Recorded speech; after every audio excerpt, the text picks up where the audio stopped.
ത്രിയേക ദൈവത്തിന് സ്തുതി. യേശുവിൽ സ്നേഹവന്ദനം.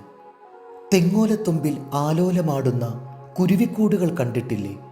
ശില്പസുന്ദരമായ ആ കൂട് പണിയാൻ ആ കൊച്ചു കിളിയെ ആര് പഠിപ്പിച്ചു?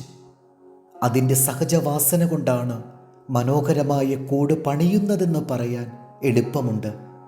എന്നാൽ പ്രകൃതിയിൽ കാണുന്ന എല്ലാ പ്രതിഭാസങ്ങളുടെയും പിന്നിൽ അദൃശ്യമായ ദൈവിക വ്യാപാരം നടക്കുന്നുണ്ടെന്ന് കണ്ണു തുറന്ന് നോക്കുന്നവർക്കെല്ലാം മനസ്സിലാക്കുവാൻ കഴിയും. ഒരിക്കൽ 70 കഴിഞ്ഞ ഒരു വൃദ്ധ നട്ടെല്ലിന് പരിക്കുപറ്റി ആശുപത്രിയിൽ പ്രവേശിപ്പിക്കപ്പെട്ടു. വൈദ്യന്മാരുടെ പരിചരണം തക്ക സമയത്ത് ലഭിച്ചതിനാൽ അതിവേഗം സുഖപ്പെട്ടു. പ്രതീക്ഷിച്ചതിനേക്കാൾ വേഗം വീൽ ചെയറിലും പിന്നീട് ഊന്നുവടിയുടെ സഹായത്തോടെയും അവർക്ക് നടക്കുവാൻ കഴിഞ്ഞു.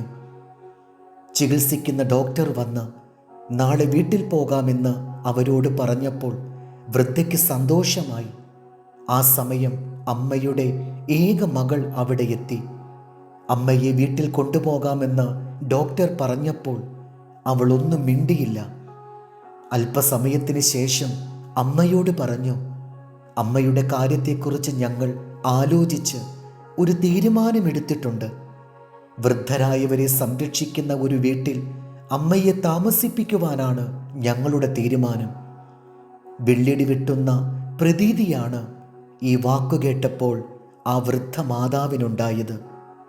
മകൾ പോയി കഴിഞ്ഞപ്പോൾ അമ്മയ്ക്ക് എന്തെന്നില്ലാത്ത അസ്വസ്ഥതയുണ്ടായി. ഡോക്ടർ വന്ന് വേണ്ടതെല്ലാം ചെയ്തെങ്കിലും അവർ ലോകത്തോട് യാത്ര പറഞ്ഞിരുന്നു. നട്ടെല്ലിൻ്റെ ക്ഷതം സുഖപ്പെടുവാൻ പ്രകൃതി സഹജമായ ശക്തി അവരെ സഹായിച്ചു. എന്നാൽ ഹൃദയത്തിനേറ്റ മുറിവ് സുഖപ്പെടുത്തുന്നതിനുള്ള വിശ്വാസവും പ്രത്യാശയും അവർക്കില്ലാതെ പോയി. അതവരെ മരണത്തിലേക്ക് നയിച്ചു. ജീവിതത്തിൽ ആലംബമായിരുന്ന മകൾ കൈവിട്ടപ്പോൾ ഒരിക്കലും കൈവിടാത്ത ദൈവം കൂടെയുണ്ടെന്ന കാര്യം അവർ മറന്നുപോയി.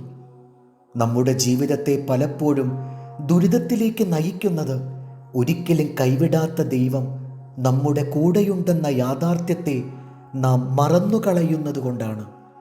യേശയ്യാവ് 49:15. ഒരു സ്ത്രീ തൻ്റെ കുഞ്ഞിനെ മറക്കുമോ? താൻ പ്രസവിച്ച മകനോട് കരുണ തോന്നാതിരിക്കുമോ? അവർ മറന്നു കളഞ്ഞാലും ഞാൻ നിന്നെ മറക്കയില്ല. ദൈവം നമ്മെ അനുഗ്രഹിക്കട്ടെ. കർത്താവിൽ എളിയ ശുശ്രൂഷകൻ ഈരാളിലച്ചൻ.